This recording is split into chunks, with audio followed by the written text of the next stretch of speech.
It's really good to have the Zendo kind of full. I say this a lot recently, but you know, in my bones is Wednesday night, the Zendo's packed, and we're all here for, you know, Sunday morning prayers or whatever the equivalent is. And so it's nice to feel like we're getting back to that and to have so many good friends in the room.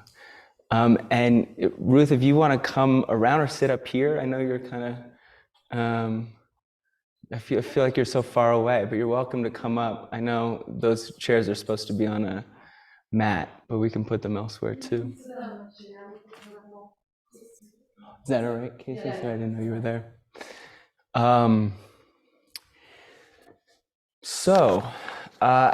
This talk is a treat for me. It was supposed to be Noah's talk, but he has 10,001 things on his plate and was coming back from Mexico. And it turns out sometimes there's too much for Noah, which is a rarity.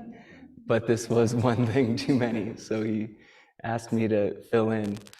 And it's a big week. It's a huge week, actually.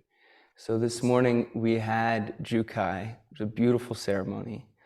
And I don't know exactly how many, almost 20 baby Buddhas born this morning with fresh rakusus and the expression of the vow to wake up with all beings, to serve all beings, renewed by each person and for all of us. Really beautiful ceremony. And people have been working on the rakusu a long time and waiting for this day a long time. And we're in a few transitions. We're gonna have another Jukai next week. So this is kind of the theme of our conversation today, a little bit for me. And this week, my dear friend Shoryu departs residency after 4 years, which is a long time. No one else has been in residency 4 years who's currently in this room, so our elder. That's not true, you're right. Besides Roshi, who remains a resident and who's been a resident for many decades. Shoryu will be stepping out, and it's you know, an incredible thing. I'm filled with a lot of gratitude for Shoryu's presence here over the 4 years.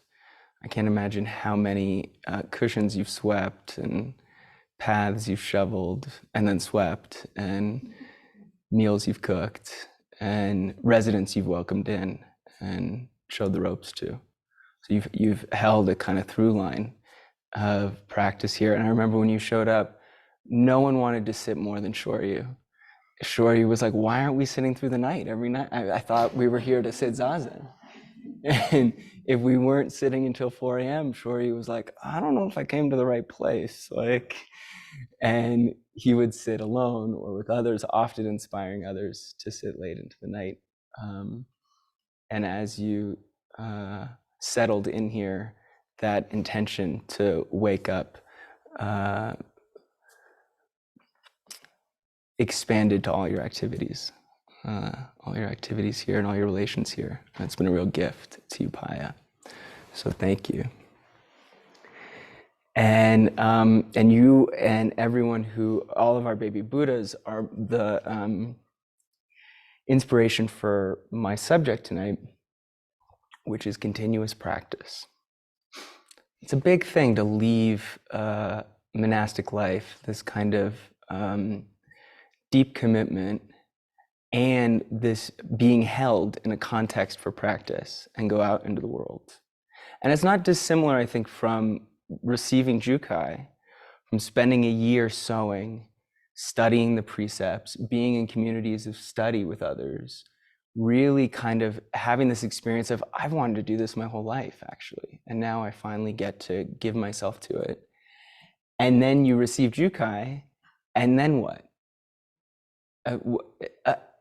And there's this kind of, okay, how do I practice with this? Because you've been supported in a process, and now your whole life is that process, but it's not clear where to find it. So it's similar, in my experience, leaving Upaya when we've been here for some time. You forget your whole life is woven into a container that is conducive to seeing everything as practice, to waking up together, and to serving. And suddenly you have to really find that in everyday life.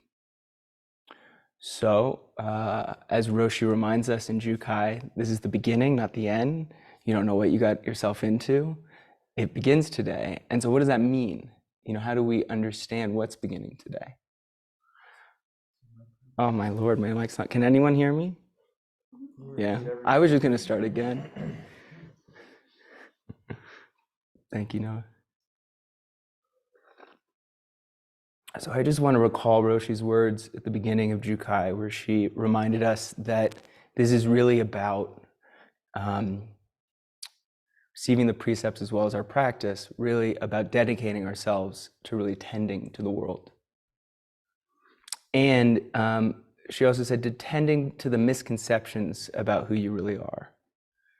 Which reminded me, we're tending to the world and we're tending to our mind. And there's no separation between the two, our mind and our habits of being.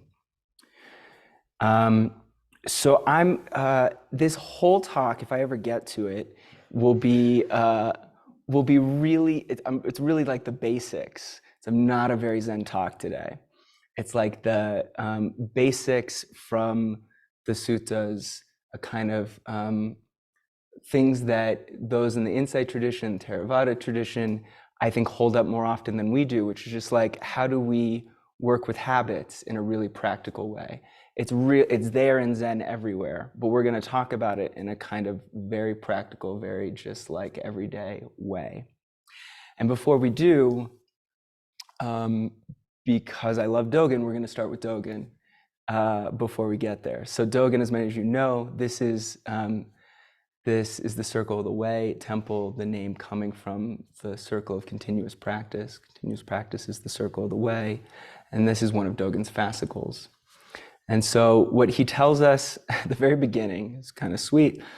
He says, continuous practice is not necessarily something people in the world love. We don't really love to have to continue to wake up day after day. We'd really love to just get it and then hang out and be like, I got it. Which is one of the phrases that inspired me to this talk, actually. You know the phrase, Alan Watts' phrase, when you get the message, hang up the phone? Anyone know that phrase? So he's really talking about doing psychedelics in that phrase, but you hear it around Santa Fe a lot somehow. And it always bothers me, because in our practice, when you get the message, you don't put down the phone. You get the message and then you continue to practice getting the message, which is kind of like returning again and again to who we really are. So maybe it's a good message for psychedelics. Maybe you get that we're all connected and we're all one, and then you can stop ingesting mushrooms or whatever, but it's not, it's the opposite of what we're doing. So that, I heard that a few times this month, and I thought, what would Dogen say? So Dogen says, this continuous practice isn't what we'd love to do, but it should be the true place of return for everyone. So this is the true place of return for all of us. And then in these conjoined fascicles, there's two of them, and I actually, it's the only, it's so long, he has to have a new fascicle to continue what he was saying. That's how important this one is. He talks about all the teachers through the lineage and all of our ancestors, and how no matter how inspired their realization was, they all continued to practice. And we often go back to Bodhidharma, remembering Bodhidharma, this great teacher, faces the emperor. The emperor says, "Who are you?" He says, "I don't know." And then he goes and he sits for 9 months facing the wall. 9 years. Sorry, 9 years facing the wall. That's right. He wasn't giving birth. So what I didn't know, so this is a very common story. And then in this fascicle, he does something interesting with the sixth ancestor, which is he gives it a kind of spin. And I'm not sure if it's, historical or not, but it's a useful story. So he tells the story of Huineng, and he says, who lost his father. He goes through kind of taking care of his mother, how difficult it was to leave his mother to go practice, but how he had to follow the way. He hears the Diamond Sutra, he's turned towards practice, and he goes and he is milling rice for 9 months. This is 9 months. He's pounding rice at the back of the monastery. And we know the famous story, it's in the Platform Sutra, and he's recognized by the abbot after this great poetry slam. He wins, and then he leaves. And he leaves, running for his life. He has the bowl and the robe, he's received transmission. And you think, wow, he must have really just taken the bowl and the robe with him because he has to hustle. But Dogen changes the story and says he leaves with the bowl and the robe and a mortar and pestle because he couldn't stop practicing. He couldn't stop pounding rice. And Dogen says he goes on for the next 8 years pounding rice, practicing day after day in this very quotidian way. We often talk about sifting, sifting the wheat from the chaff, really tending to, or we talk about tending to rice like they're your own eyeballs. So he doesn't graduate and then all of a sudden his menial work, his kind of work of waking up is done. He graduates and he continues, carries it forward. So let's not fall into the trap of graduating and leaving it behind. If there's anything I'm trying to say in this talk, I think that's probably it. Oh man, we're actually just gonna have a preamble to a talk tonight because I really love, the other thing that inspires me in this way is Dopo Tuku Rinpoche, who we've traveled with, thanks to Roshi, up in the Himalayas, in the Nomads Clinic. And he's visited here, and he's just this like cherub of a man. He's just buoyant and boisterous and whip smart. And we were in the Himalayas where, long days of travel, and you have backpack on and traveling many miles at great altitude. We're in the region he's from. And he has a number of people with him, but particularly 2 people who are kind of practicing with him, 2 other monks. There's a name for one who's not a monk, long dreads. The name of that order. Makpa? Nakpa. So that was one who I got to know well, and another who's with him practicing. And every morning he would get up way before any of us, like way before the sun got up, 4 a.m.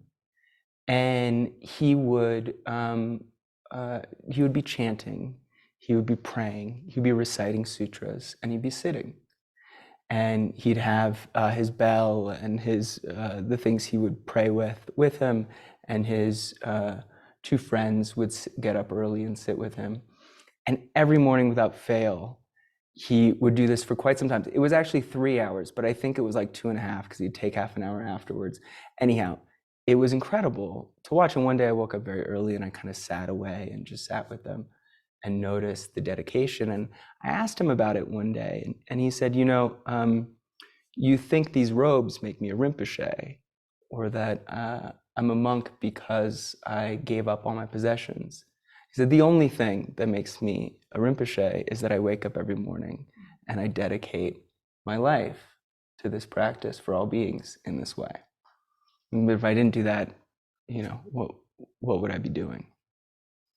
So really left an impression on me, and we should all, in Dogen's words, who then couldn't practice like that? Okay, so continuous practice being the circle of the way. I want to just pause and ask, how do you continuously practice? Particularly those who receive Jukai today, Shoryu, who will be continuously practicing outside of these walls. What does that mean? Like, how do you continuously practice? And those online who receive Jukai, if you're with us, you can type in an answer. I really want to know. What do we mean when we say continuous practice? Like, what does that mean for you? What are you doing?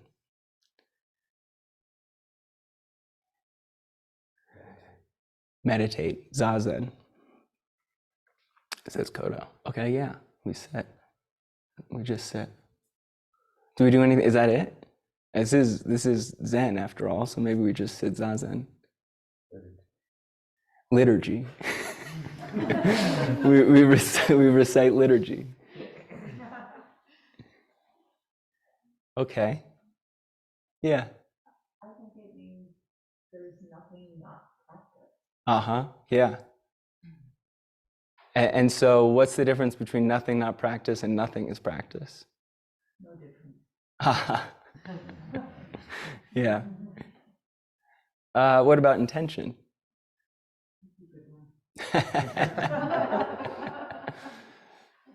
Yeah, so how do we practice that? Anyone else? We sit, do liturgy our whole life. Good one. Try to meet others as if for the first time with openness and curiosity. Try to meet others as if for the first time with openness and with curiosity. That's beautiful. Often we put that we say that in a different way, which is try and meet each moment that same way, as if it were for the first time. So that combines everything is practice, as you're saying, every moment, every person we meet. And what's the intention behind that? Why do we do that? To continually arouse bodhicitta. To continually arouse bodhicitta. What does that mean? That means practicing the paramitas and attempting to realize that perfection, knowing that you'll be off the rails, as Roshi says sometimes. You can correct your course. Yeah. To foster a big heart and a big mind, bodhicitta, and these perfections, these ways of being that open us up to each other. Yeah. A couple online? These are great. Keep them coming. Open heart to not shy away from challenges. Open heart. And to show up to our lives, to the world, and to what is arising. Show up to our lives, to the world, and the world. Yes, to show up. Yeah.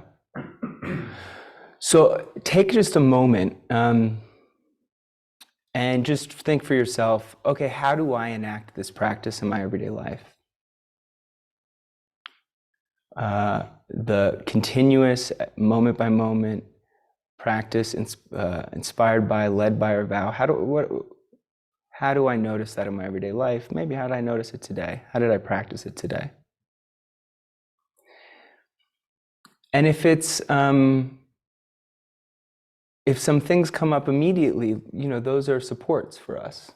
Okay, these are the things I return to. They're worth knowing. And if nothing clearly comes up, that's really interesting.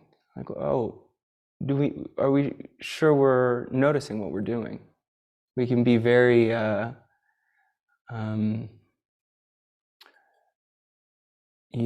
the grandness of our realization that we're all one, we can roll everything into one and lose the particulars. So at least I can do that. So just a moment to notice the particulars. What is it? So Dogen has his three mind practices that are really useful touchstones to come back to. What kind of mind are we fostering?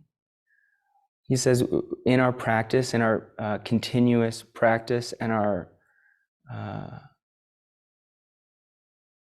decision, which is kind of our dedication, which is so clear during Jukai, to live a life not by karma, but by vow. What we return to, he says, is joyful mind, parental mind, and magnanimous mind. And those kind of explain themselves, and they're really useful, to return to the joy. We often say the joy of having received this birth. Oh, we get to live a human life. What a thing. And share it with others. The parental mind of tending to everything as if they were our children. Every activity, every person, including ourselves, the kind of carefulness of a parent. And magnanimous mind, the ability to engender equanimity. He says, like a big mountain or a big sky, where all things are just as they are, putting down discernment. So if we can do that moment after moment, we're returning to a kind of practice of opening up rather than closing down. And this is no different, I would argue, than practicing the precepts. So when we say we're going to continue to practice the precepts, this is what we mean. And man, we can get confused thinking like practicing the precepts means we're practicing being good, and practicing Zen and like insight into the nature of things is practicing like wisdom, and we should be good and we should develop like our true understanding, and they help each other, but somehow they're not the same thing, they're kind of related. And really, I would say they're the exact same thing. And this is where I'm gonna rely a little bit on some of our friends in the insight tradition. So how is practicing the precepts like waking up?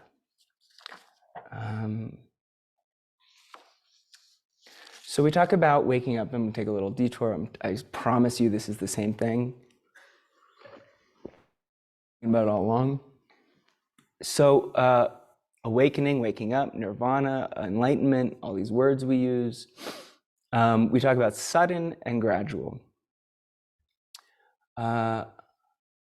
So I was thinking about sudden enlightenment, a sudden awareness of the awakened nature that's always already there. So we don't have to kind of objectify it. And these aren't so uncommon. We've all had these experiences of suddenly just separateness falls away, and time even falls away, and the sense of awareness perfusing the world just everywhere. And the one I go back to, my earliest experience, sometimes we were kids when this was kind of very common for us. And when I was very young, I was in the passenger seat of a car, and I grew up in LA, and cars are really important in LA. And I was on Wilshire Boulevard, and we were in rush hour traffic. And there's a place on Wilshire between two cemeteries, a civilian cemetery and a veteran cemetery. And the traffic was terrible, and the sun was going down. And one way was this river of red, all the taillights, and one way was a river of white, all the cars coming towards us. And the trees in the cemetery, and these glass, steel kind of buildings like ancient beings on the far side of this, over past this hill. And suddenly, the coldness of the city, the separateness of rush hour traffic, the anxiety of getting someplace, all fell away. It was like one body, the city.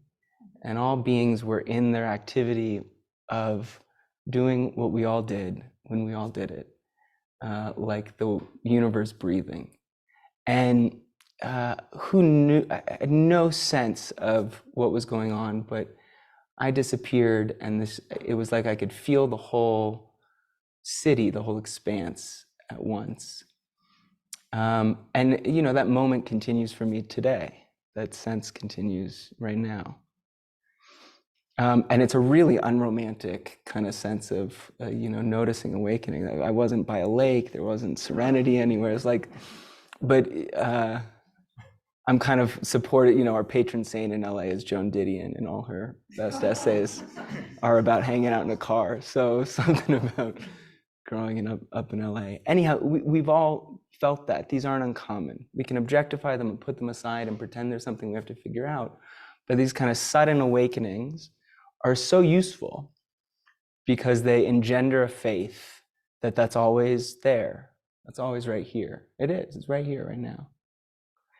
And it gives us a sense of, I'm going to forget, I always say it's Mingyur Rinpoche, but it's Soknya Rinpoche, describes this sense as the aperture of a camera opening all the way up. So, in the camera, the light can be let in a little bit, it can be let in a lot. And he says it's like the aperture opening all the way. Like reality of the world being let all the way in. And I get this, by the way, from Irina Weissman, who's a really wonderful teacher who's just wrapping up her time at Dhammadina, who talks a lot about awakening in this way.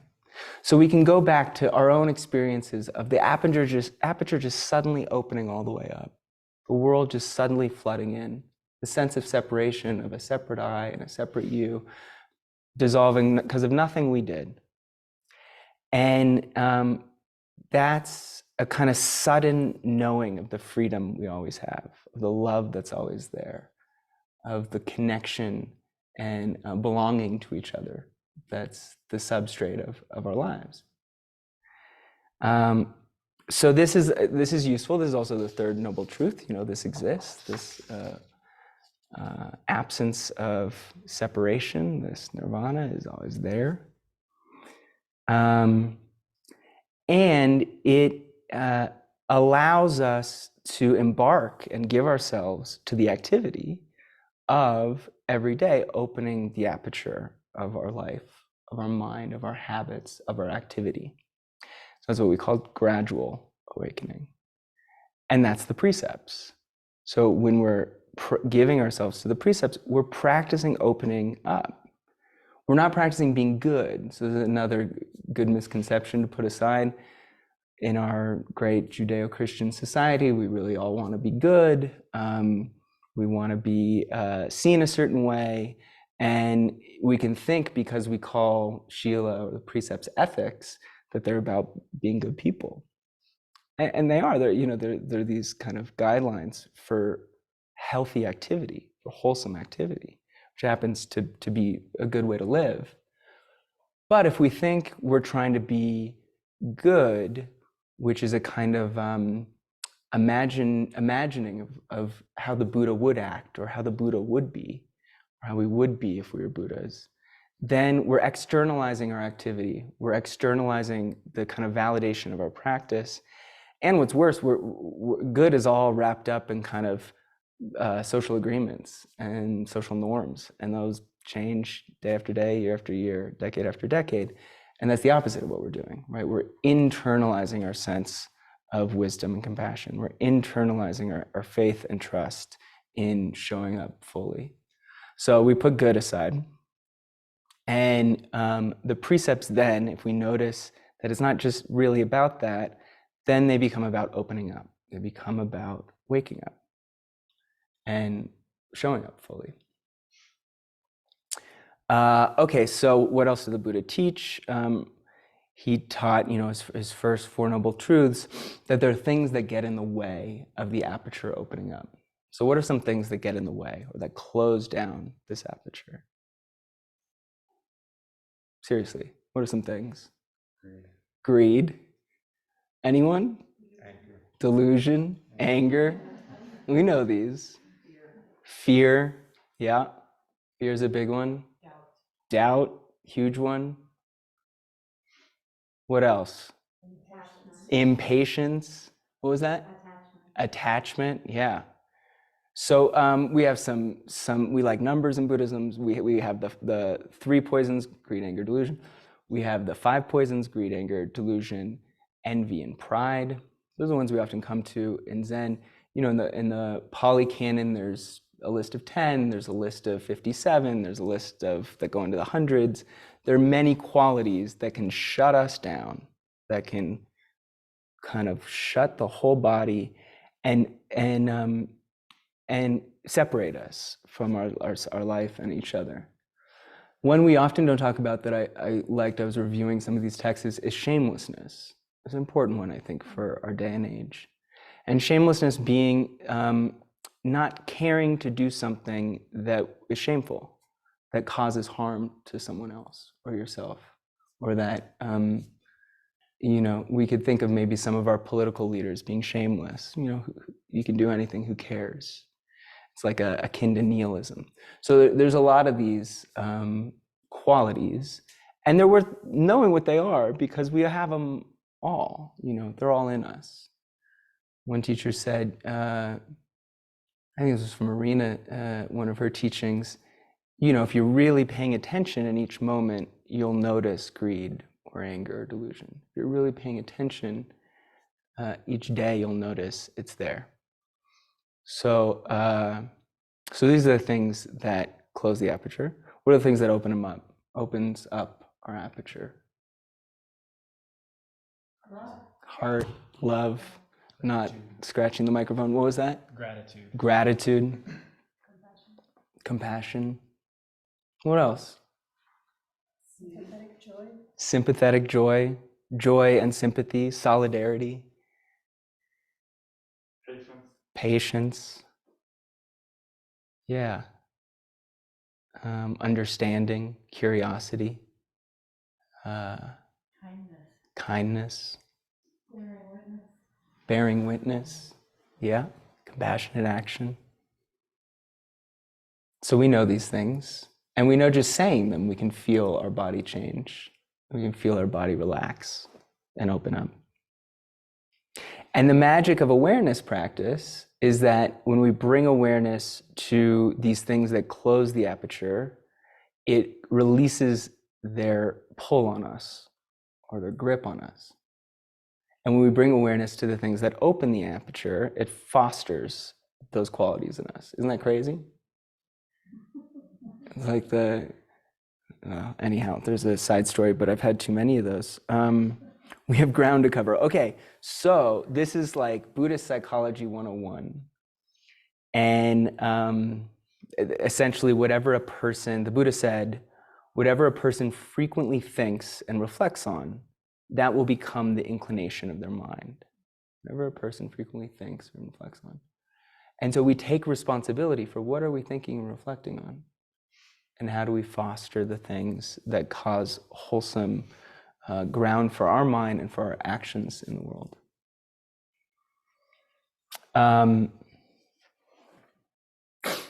So I'm gonna tell you this little anecdote because it's a non-Buddhist anecdote, and I just love it. And I've been thinking a lot about why this part of our practice, for me, there have been times where I've taken it less seriously. I think transformation is some big thing that has to happen, a realization, a big event, bam, and then you realize you're not separate, and so every action is for the benefit of all beings. But the piecemeal kind of changing of the habits of our mind is so crucial and so embedded in just how we work. So this is a story from Dr. Rachel Zoffness. Has anyone heard of Dr. Rachel Zoffness? She's a pain specialist, and I've fallen for her work, and I've ordered every book, and I've listened to every podcast. And she specializes in chronic pain. She's kind of revolutionized, as so many doctors out of UCSF do, how we treat and think about chronic pain. The things she's building on have been around in medicine for 30, 40 years, but not prominent. And it's really comes out of embedded, embodied, enacted, extended, the 3 E's that are a kind of Buddhist philosophy we hear here in the Zendo during the Varela Symposium. And she has a story, which is the story of the 2 nails. So here's the story of the 2 nails. There were 2 construction workers, which apparently is the most dangerous job in the US. And one construction worker, they were both around the same age, in their mid-30s. And this study was published in 2007, so a while ago. Jumped from a 2nd floor onto the 1st floor and right onto a 7-inch nail. And the nail went through his boot, and he just started screaming in pain. And some of his colleagues who were there were astounded. They saw the boot going in one side of the nail going through one side of the boot, out the other. They rushed him to the hospital. They sedated him. He was crying bloody murder. And they put him out, and they got the boot off of him. And they looked at his foot, and the nail had gone through the space between the toe. Hadn't nicked his skin, his tissue. There was no blood, but the pain was real. And so they took him out of sedation, they showed him what was there, and the story was changed. Now, here's another gentleman who was working on a different construction site with a nail gun, and he hit the nail gun at a weird angle against the wall, and it didn't go into the wall. And he felt it kind of ricochet back towards him, and then he saw a nail kind of fly across the room on the floor. And he went about his day, he kept going. 4 days later, he told his partner, you know, I think I might have a bad tooth. I have like a toothache and it doesn't feel great. And he goes into the doctor and they do an x-ray and a nail is lodged in his jaw. Which is, you don't know how these things can happen. You got to be a real kind of, you know, person. There's probably blood. He probably thought it was, who knows how this happened. Nail was lodged in his jaw. The doctor said he was lucky to be alive. And they took it out surgically. No pain for 4 days. A little discomfort arose later. And her point is that what's the operative difference? The story they told themselves. What story did they have about what was going on with the nail? And these were very legitimate stories, and these are very real pains, and they just got the story wrong. And so they felt a suffering. And the truth is, we're often getting the story wrong. And we're inheriting stories from our society, from our culture, that are wrong, and that are often encouraging us to close the aperture rather than open it up. So it takes effort to constantly be asking, what's really going on here? And to notice, as she would say, what stories are conducive to health. She stresses so much, this is in the Journal of Psychosomatic Medicine, which I didn't know there was a Journal of Psychosomatic Medicine, that, we say it's all in your head. That's not true either, of course. But our experience of our life is embedded in our stories and in our communities and in our culture. So how do we notice that, and how do we shift to make them healthy? So I heard that story and I thought, whoa, I should really be doing a lot more work to change my stories. So I went to Jack Kornfield, who's did some great work around this many decades ago and continues to. And he has some stories about what the Buddha taught, how we can practice with this. So he starts with the Dhammapada, and he says, which says in the Dhammapada, speak and act from unwise thoughts, and sorrow will follow you as surely as the wheel follows an ox who draws the cart. Speak and act from wise thoughts, and happiness will follow you as closely as your shadow, unshakable. This is what's at stake. And the Buddha says, what is a thought? Well, a thought is your friend. A thought is also your enemy. No one can harm you as much as an unwise thought, and no one can help you as much as a wise thought. Not even the most loving parent. Okay, so with that at stake, Jack Kornfield tells some great stories that in the interest of time, I'm going to skip over. And I'm going to take us to some of the words of the Buddha, which is so direct. So the Buddha says we should engage in this activity, transforming our thoughts, right? It's the second Bodhisattva vow. Creations are numberless, I vow to free them. What's the second one?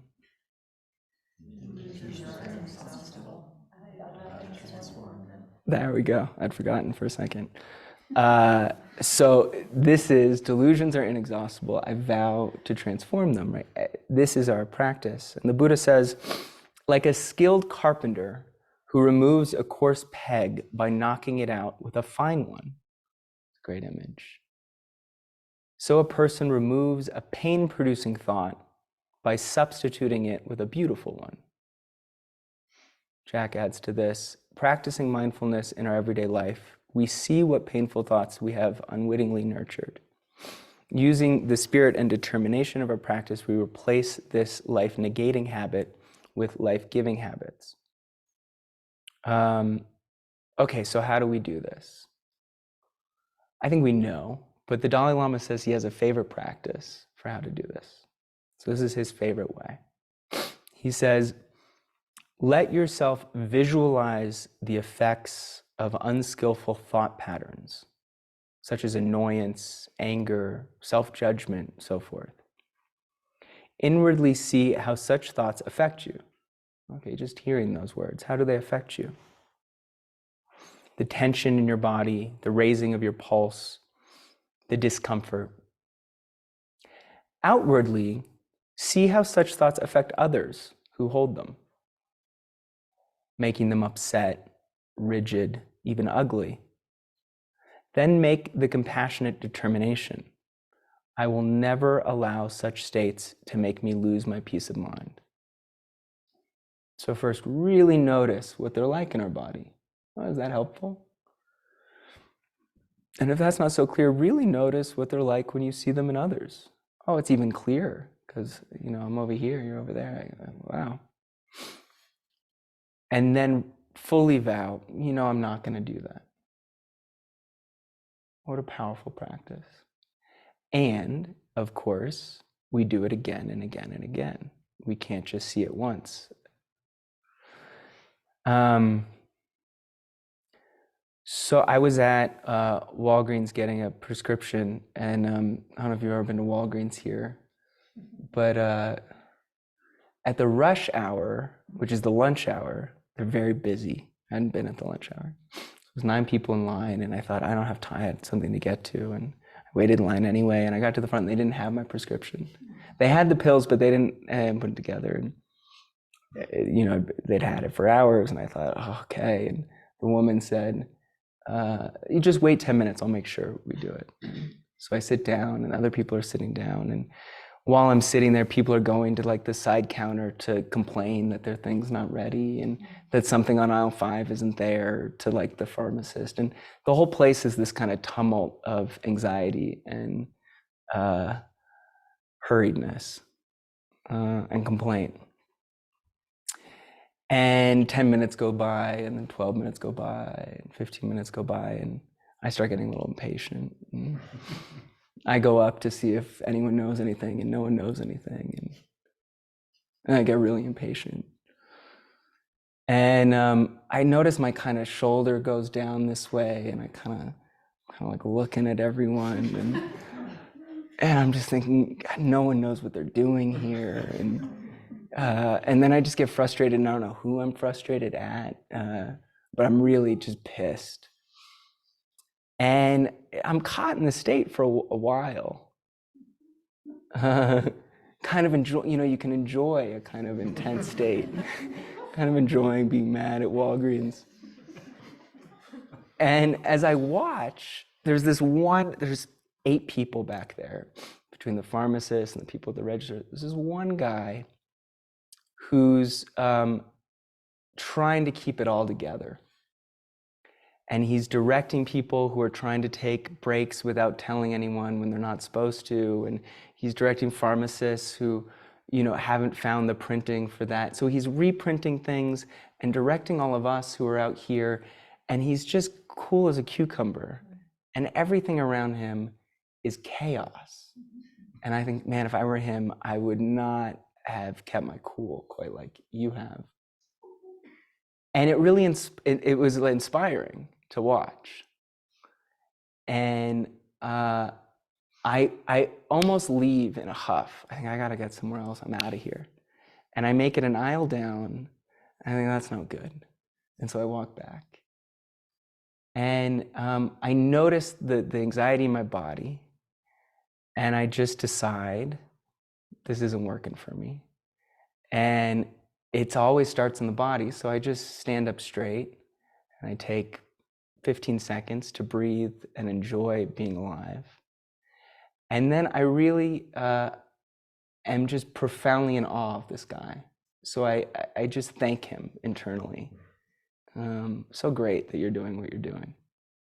And I try and get his attention, and I just say, I'm gonna have to go soon. Do you know if if this order has been ordered or if I should come back.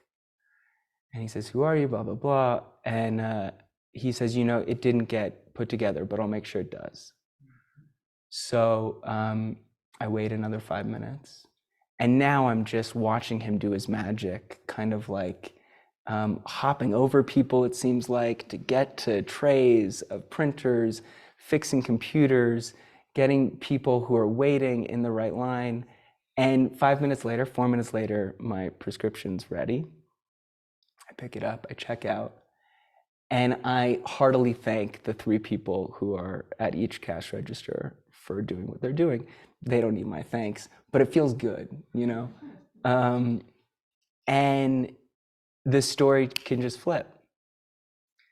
And the joy of that leaving wasn't just that it felt better to be in gratitude than to be in anger, but I noticed the frustration wasn't just my own internal habit of frustration. The whole place was frustrated. It's contagious. And his buoyancy was contagious. And if we can catch that from each other, we then give it to others. So that was my practice today. It sounds a bit like bragging, but it's nice when we notice when our practice is, showing up. It's nice for all of us. So the Buddha says sometimes it's not that easy. And he says when it's not that easy, you got to do something else. He says when these patterns of unskillful thought still arise, the danger that those thoughts will cause pain and suffering should be clearly visible to us. Then, if we notice that we're causing suffering, then, like abandoning rotting garbage, the mind will turn from these thoughts and become steady and quite clear. So if thoughts are sticky, we can notice, these are really causing harm. How putrid this thing I keep doing, maybe for so much of my life. Do I want to hold on to this garbage as it rots? How long, And then he says, that still might not work. There are some habits we have that we have really turned towards and tried to work with, and we know they smell rotten and we can't put them down. And he says, then simply turn away. Deliberately, directly ignore these thoughts. This is one we don't talk about often. As if shutting our eyes or quickly looking away from a harmful sight. So really just don't figure it out. Just put it down. Don't use any fancy tactics. We tire of it. And this is where sesshin is so useful, because we really tire of ourselves in sesshin. And then once we put it down, we just have to remember to not pick it back up again. So, I really want us all to reflect on, okay, how do I do these practices? These really quotidian, these simple kind of gladden the mind, change our habits that close us down, and instead replace them with habits of the mind, of relationship, of action that open us up. And I'm gonna do something for the next couple months, and I invite you to do it with me, which is I'm gonna practice the precepts with a journal. So we do this when we're receiving Jukai. We journal on the precepts and we do glosses on the precepts. And this comes to me from seeing young Buddhist monks who are very, very young. They're given journals, and every hour their journals are kind of broken up into squares, and at the top it'll say like joy, and here it'll say generosity, and here it'll say, I actually didn't know what it said because it was in Tibetan, but someone told me. And every hour a bell rings and they would all stop, and for a couple minutes they'd write down what in the last hour they did for the next quadrant, the next thing that engendered that. How did they express joy? How did they express generosity, kindness? So I'm suggesting, and I'll do at the end of the day, how at this day did we engender our vow? And so we can take up the 4 great bodhisattva vows, How did we let go of the creations we constantly create, transform our delusions? How do we wake up to the beauty of this world, this life, the infinite connection we share? How do we give ourselves to this practice? And then each week, the way I'll do it at least, is each week I'll take a precept, one of the pure mind practices, and reflect every night on the same one for the week. So, not killing is also, how did we give life to life? How did we nurture life in the world? Whether planting a tomato or giving a compliment, or what was it? To really notice, bring awareness to these things that open up and that change our habits of mind. It's really, it is like, it can feel too simple or like elementary stuff. But this week at least, it seems like the most important thing. And I think it is what continuous practice, one part of what continuous practice means for us. So anyone want to join me? Roshi's in. Ruth's in. We got a few. And you can do it in your own way. You can make it your own. But as so many of us are graduating, assure you, as you're moving on, a practice that we know we'll all be doing together to continuously show up in this way. Okay, I'm going to close with a few words from Dogen. So Dogen, at the end of continuous practice, reminds us that we don't have time to waste. We can't put this off. We should do it now. He says, even when you are uncertain, do not use this one day wastefully. It's a rare treasure to value. To waste the passage of time is to be confused and stained in the floating world of name and gain. Not to miss the passage of time is to be in the way for this. Not to miss the passage of time is to be in the way for the sake of the way. Once you have clarity, do not neglect a single day. Mature hermits, being hermits, that's us. One person, that's also us, and half a person, which is also us sometimes. So mature hermits, being hermits, one person or half a person, I ask you to throw away myriad matters and conditions and to continuously practice the continuous practice of Buddha ancestors. Thanks, everyone. So good to be with you tonight.